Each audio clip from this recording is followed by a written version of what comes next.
Shalom, Assalamualaikum warahmatullahi wabarakatuh. Om Swastiastu, Namo Buddhaya, salam kebajikan. Perkenalkan, nama saya Abigail Kripito Selopo, NIM 2014201128. Saya merupakan mahasiswa aktif di Universitas Pembangunan Indonesia Manado, Fakultas Keperawatan semester 5. Saat ini saya akan menjelaskan tentang edukasi pengobatan katarak untuk memenuhi tugas ujian tengah semester dari mata kuliah Keperawatan Medikal Beda 3 dari Nur Seila Manawan Eskap MKAP.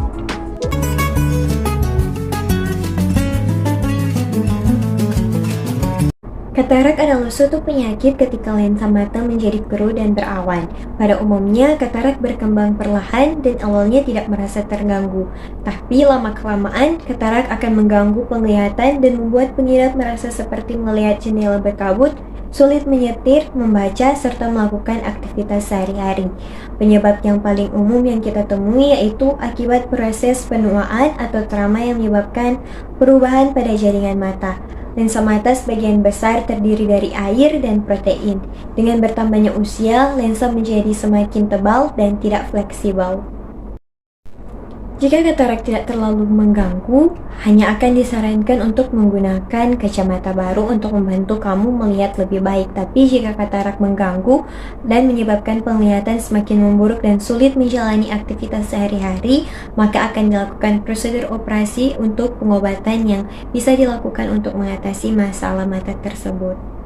Operasi katarak dapat dilakukan dengan dua hal, yaitu yang pertama small incision cataract surgery atau phacoemulsification, atau operasi ini dilakukan dengan melakukan insisi kecil pada tepi kornea, dan selanjutnya dokter akan menyarankan gelombang ultrasound untuk menghancurkan lensa lalu diambil menggunakan alat penghisap.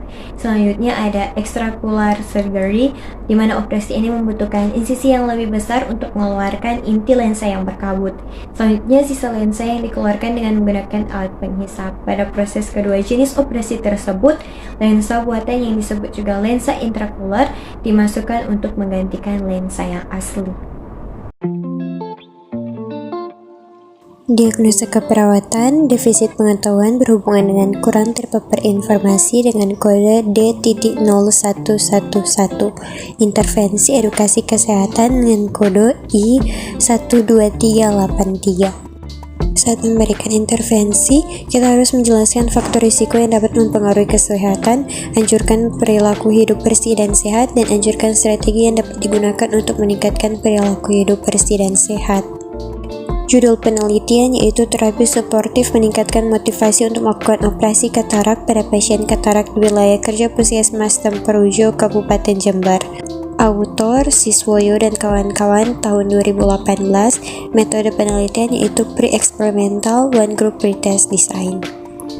Tujuan dari penelitian ini yaitu untuk menganalisis pengaruh terapi suportif terhadap motivasi untuk melakukan operasi katarak. Hasil penelitian yang pertama, berdasarkan tabel 3, sebelum diberikan terapi suportif yaitu 62,80 dari nilai terendah 58 dan tertinggi 67.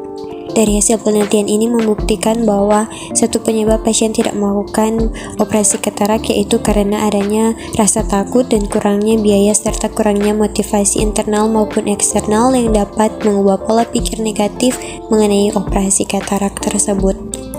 Yang kedua, berdasarkan tabel 4, nilai rata-rata setelah diberikan intervensi terapi suportif yaitu 68,53 dengan nilai maksimum 71.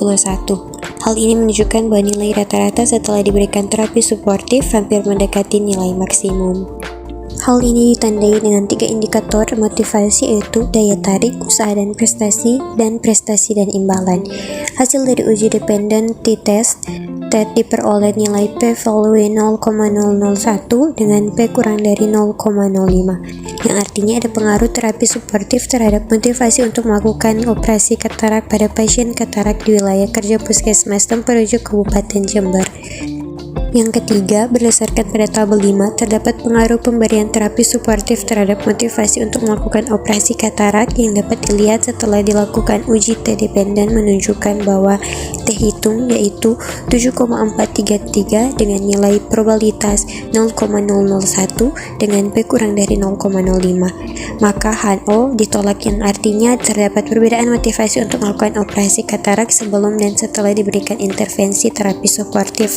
Nilai negatif pada mean difference yaitu min 5,733 yang menunjukkan adanya peningkatan motivasi untuk melakukan operasi katarak. Kesimpulan dari penelitian ini yaitu terdapat pengaruh terapi suportif terhadap motivasi melakukan operasi katarak pada pasien katarak.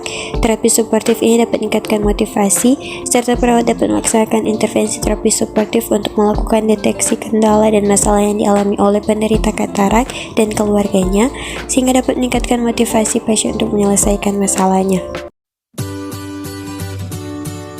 Hai semuanya, untuk kalian teman-teman yang masih mencari tempat perkuliahan atau sudah ada rencana untuk melanjutkan studi ke jenjang perkuliahan, mari bergabung dengan kami di Universitas Pembangunan Indonesia Manado. Di dalamnya ada Fakultas Sastra, Fakultas Hukum, Fakultas Teknik, Fakultas Pertanian, dan Fakultas Ilmu Sosial dan Politik.